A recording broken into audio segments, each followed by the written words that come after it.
సుమన్ టీవీలో మీ business promotions కోసం ఈ కింది నెంబర్ను సంప్రదించగలరు.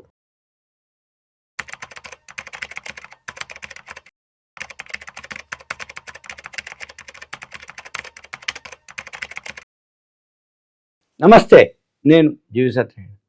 ఈ ఎపిసోడ్లో ఇప్పటి వరకు షేర్ మార్కెట్లో హయ్యెస్ట్ కొలాప్స్, హయ్యెస్ట్ పడటం అవి 5 సార్లు జరిగింది. మొన్న జరిగింది 5వ సారి.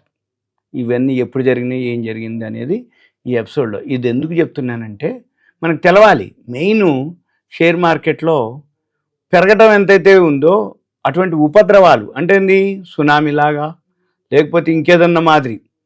అంటే ఇప్పుడు సముద్రంలో ఆటుపోటు ఎట్లా వస్తాయి, సునామీ ఎప్పుడో ఒకసారి వచ్చింది. అలానే ఎప్పుడు ఏమొస్తాయో తెలియదు ప్రకృతి. అలానే షేర్ మార్కెట్లో కూడా ఎప్పుడు ఏ విధంగా మార్కెట్ కొలాప్స్ అయిపోతుంది, ఎన్ని వేల పాయింట్లు కొలాప్స్ అయిపోతుంది, షేర్ మార్కెట్ చరిత్రలో ఎన్నిసార్లు జరిగింది, ఇవన్నీ జనరల్గా ఎక్స్పీరియన్స్ మీద అయితే కొంచెం ఐడియా ఉంటుంది.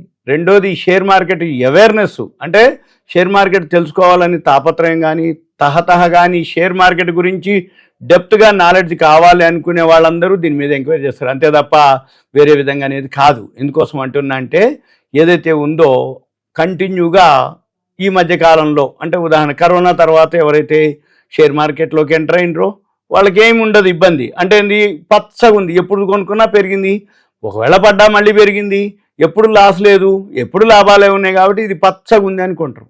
అంటే కానీ ఎప్పుడైనా ఇటువంటివి జరిగినప్పుడు అప్పుడు ఒక్కసారికి ఏం జరుగుతుంది, ఏమవుతుంది, మళ్ళీ ఆ షేర్లు పెరుగుతాయా లేవా తెలియదు.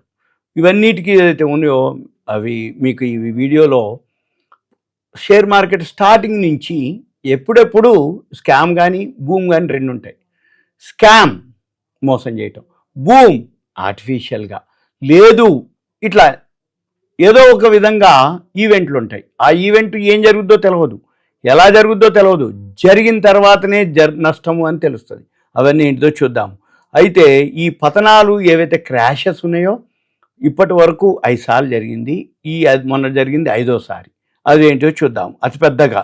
అయితే ఒక్క రోజులోనే మొన్న మనకి 4,000 పాయింట్లు పట్టడం, చివరికి 2,200 చిల్లర కోలుకోవటం జరిగింది. బిగ్గెస్ట్ క్రాష్ ఎప్పుడయ్యా, ఫస్ట్ హర్షద్ మెహతా టైంలో 1992లో హర్షద్ మెహతా స్కామ్ జరగటం జరిగింది. అప్పుడు కూడా 4,000 కోట్లకు పైగా స్కామ్ జరిగితే ఒక్కసారిగా బయటపడగానే కుప్పకూలిపోవటం జరిగింది.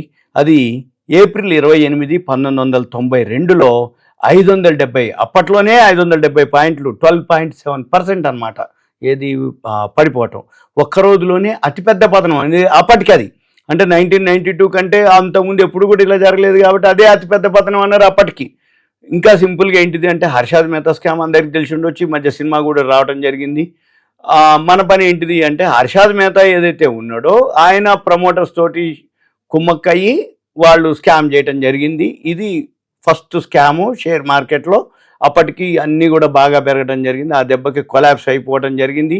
షేర్ మార్కెట్ అనగానే అందరికీ ఒక విధమైన రావటం ఏంటిదంటే అప్పటి నుంచే షేర్ మార్కెట్ అనేది తెలవటం అనేది ఏదైతే ఉందో హర్షద్ మెహతా ముందు నుంచే, స్కామ్ కంటే కొంచెం ముందు 91 అప్పుడు స్టార్ట్ అయింది, 92లో స్కామ్ వచ్చింది సింపుల్గా. ఇక తర్వాత నెక్స్ట్ 2004లో జరిగింది, అది ఎలక్షన్ టైంలో జరిగింది. 2004లో ఎన్డీఏ ప్రభుత్వం వస్తుందని చెప్పేసి షేర్ మార్కెట్ ఆశించడం జరిగింది. అయితే ఆ టైంలో ఏవైతే రిజల్ట్స్ రావడం జరిగిందో అప్పుడు కాంగ్రెస్ రావడం జరిగింది భారీ ఎత్తున, యూపీఏ యునైటెడ్ ప్రోగ్రెసివ్ అలయన్స్ అది రావడం జరిగింది. ఆ దెబ్బకి ఒక్కసారిగా అంటే ఎన్డీఏ వస్తుందని అనుకోవటం, మార్కెట్ పెరగటం, ఎన్డీఏ రాకపోవటం, యూపీఏ రావటం, ఒక్కసారికి మార్పులు జరిగేటప్పటికి ప్రభుత్వం అధికారంలో వచ్చేటప్పటికి, అంటే అప్పట్లో ఓటర్ల యొక్క తీర్పు ఏదైతే ఉందో అంటే షేర్ మార్కెట్ అనుకుంది ఒకటి, జరిగింది ఒకటి. వెంబటే షేర్ మార్కెట్ పడిపోవటం. అది మే 17, 2004లో 11.1% ఫాల్ అవటం జరిగింది. 842 పాయింట్లు పడిపోవటం జరిగింది ఆ ఒక్కరోజే. అదనమాట. అంటే 1992లో ఒకసారి, మళ్ళీ నెక్స్ట్ మధ్యలో ఇంకొకటి జరిగింది 2001లో కేతన్ పరేఖ్ కూడా ఒక స్కామ్ జరిగింది. అప్పుడే వరల్డ్ ట్రేడ్ సెంటర్ కూడటం, Y2K సాల్వ్ అయిపోయి షేర్ మార్కెట్ బాగా ఆల్ టైమ్ హైలోకి వెళ్ళటం. ఇంకా మీకు బాగా చెప్తున్నాం, ఎప్పుడు జరుగుతాయి తెలుసా ఇలాంటివన్నీ, అతి సర్వత్రా వర్చేత్ అంటే అతిగా ఎప్పుడైతే షేర్ మార్కెట్ కానీ ఏదైనా కానీ ఇప్పుడు హైదరాబాద్లో రియల్ ఎస్టేటు కోకాపేటలో 100 కోట్లకి ఎకరం అయిపోయింది అనగానే రియల్ ఎస్టేట్ భూమిలోకి పోయింది, మళ్ళీ ఇప్పుడు లేదు. షేర్ మార్కెట్ కూడా హర్షద్ మెహతా ముందు ఆల్ టైమ్ హైక్ పోయింది, ఒక్కసారి స్కామ్. 2001 వచ్చేటప్పటికి Y2K సాల్వ్ అవ్వటం జరిగింది. ఇక సాఫ్ట్వేర్ కంపెనీలు అన్నీ పెరగటం జరిగింది, కేతన్ పరేఖ్ స్కామ్ జరగటం జరిగింది. అప్పుడు సేమ్ అదే Y2K అంటే సాఫ్ట్వేర్లు, Y2K ఇయర్ 2000 ఎప్పుడైతే సాఫ్ట్వేర్లు కంప్యూటర్లు ఓకే అయిపోయినాయో, హర్షద్ మెహతా స్కామ్ ఎలా జరిగిందో కేతన్ పరేఖ్ కూడా సేమ్ అలానే. అప్పుడు K10 అనేది కేతన్ పరేఖ్ 10 షేర్స్ అనమాట. K అంటే 1000 కింద లెక్క ఒకటి, కేతన్ పరేఖ్ ఆయన KP ఒకటి, మళ్ళీ K10 వాళ్ళ షేర్స్ 10 కంపెనీల మీద ఆయన స్కామ్ చేయడం జరిగింది. అప్పట్లోనే సిల్వర్ లైన్ అని, రోల్టా అని, గ్లోబల్ టెలి అని, హిమాచల్ ఫ్యూచరిస్టిక్స్ అని, గ్లోబల్ ట్రస్ట్ బ్యాంక్ అని, తర్వాత ఏవైతే ఉన్నాయో ఒక 10 కంపెనీలు ఉన్నాయి అప్పట్లోనే. ఏది ఆ టైంలో ఈ 10 కంపెనీల మీద వాళ్ళు చేయడం జరిగింది. మార్కెట్ ఆల్ టైమ్ హైక్ పోవడం జరిగింది. ఎప్పుడైతే స్కామ్ బయటపడిందో కేతన్ పరేఖ్ స్కాము, ఒక్కరోజే ఆ రోజు 3.7% ఆ టైంలో. మళ్ళీ గుజరాత్లో భూకంపం రావడం జరిగింది, తర్వాత వరల్డ్ ట్రేడ్ సెంటర్ కోవటం జరిగింది. ఇవన్నీ నెగిటివ్ న్యూస్ ఆ టైంలో. అది తర్వాత ఎలక్షన్స్ ఒకటి 2004 అది చెప్పడం జరిగింది. ఇక మళ్ళీ 2008లో లేమాన్ బ్రదర్స్ వరల్డ్ అమెరికా మార్కెట్లో రియల్ ఎస్టేట్ మీద అనమాట. లేమాన్ బ్రదర్స్ ప్రపంచవ్యాప్తంగా అప్పుడు కూడా షేర్ మార్కెట్లు కొలాప్స్ అయిపోవడం జరిగింది. అది ఎప్పుడు అంటే జనవరి 21, 2008 1408 పాయింట్లు 7.4% పతనం అవడం జరిగింది. ఆ దెబ్బకి మాంద్యం ముప్పుతోటి స్టాక్ మార్కెట్లు తీవ్రంగా దెబ్బతీయటం జరిగింది. మళ్ళీ కొన్ని నెలల అంటే అంతకుముందు గరిష్ట స్థాయి నుంచి అప్పటికే 60% క్షీణించడం జరిగింది.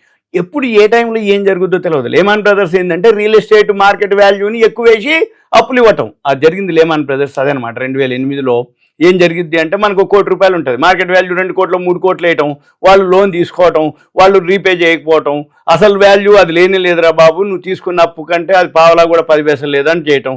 ఆ దెబ్బకి లేమాన్ బ్రదర్స్ కొట్టుకుపోవటం, దెబ్బకి 2008లో అది జరిగింది. ఇక తర్వాత మళ్ళీ మీకు తెలిసిందే కోవిడ్ మహమ్మారి 2020లో జరిగింది. అది తర్వాత చైనా, తర్వాత ప్రపంచం మొత్తం COVID-19 తోటి మార్కెట్ కుప్పకూలటం జరిగింది. మార్చి 23, 2020న 3935 పాయింట్లు పడి 13.2% పడిపోవటం జరిగింది. మార్కెట్ మొత్తానికి కారణం ఏంటిదా అంటే ఇదే లాక్డౌన్ పెట్టడం, కరోనా అని చెప్పటం, అన్ని పతనానికి అది పెద్ద క్రాష్ జరగటం. ఇక మళ్ళీ తర్వాత మొన్న 2025 మళ్ళీ ట్రంప్ ఏదైతే ఉందో భారత్ మార్కెట్ మళ్ళీ గ్లోబల్ ఈక్విటీలు మొత్తం వరల్డ్ మార్కెట్లు పడిపోవటం, ఇండియా విక్స్ ఒక్కసారికి 56.50 పెరగటం, ఇవన్నీ స్టాక్ మార్కెట్ భారీగా కూలిపోవటం. ఇదంతా ఐడియానే ఉంది మీకు. ఏది మొన్న జరిగిన ఏదైతే ఏప్రిల్లో ఉందో ఈ ట్రంప్ టారిఫ్లు సుంకాలతోటి ప్రపంచ ఆర్థిక వ్యవస్థే ఇంకా ఎలా ప్రభావితం అవుతుందనేది తెలియదు. ఇప్పటి వరకు షేర్ మార్కెట్ చరిత్రలో 5 సార్లు పడ్డాయి. అయితే ఇవన్నీ కూడా మీకు ఎక్స్పీరియన్సే. ఎందుకు అంటే మేము అప్పటి నుంచి ఉన్నాం, హర్షద్ మెహతా ముందు నుంచి ఉన్నాం, హర్షద్ మెహతాలో స్కామ్ చూసినాం, ఇప్పటి వరకు ఇవన్నీ చూసినాం. ఈ మధ్యలో చాలా చిన్నవి చాలా జరిగినాయి, అవన్నీ నెగ్లిజిబుల్ అనమాట. అంటే పెద్ద పెద్ద జరిగినప్పుడు చిన్న పెద్ద క్వశ్చన్ కాదు. అయితే ఎవరెవరికి ఎన్ని చూసిర్రు, ఈ వీడియో చూసే వాళ్ళు ఎవరెవరు అప్పటి వాళ్ళు ఉన్నారు, ఎవరెన్ని చూసిర్రు, ఆ ఎక్స్పీరియన్సే మీకు లెసన్. కాబట్టి షేర్ మార్కెట్ అనేది ఎంతైతే లాభం వస్తుందో నష్టం కూడా అలానే వస్తుంది. కాబట్టి చాలా జాగ్రత్తగా ఉండాలి, అప్రమత్తంగా ఉండాలి. ఇదంతా మీకు అవేర్నెస్, ఎడ్యుకేషన్, ఇన్ఫర్మేషన్ మాత్రమే. ఓకే, థ్యాంక్ యూ, సెలవు.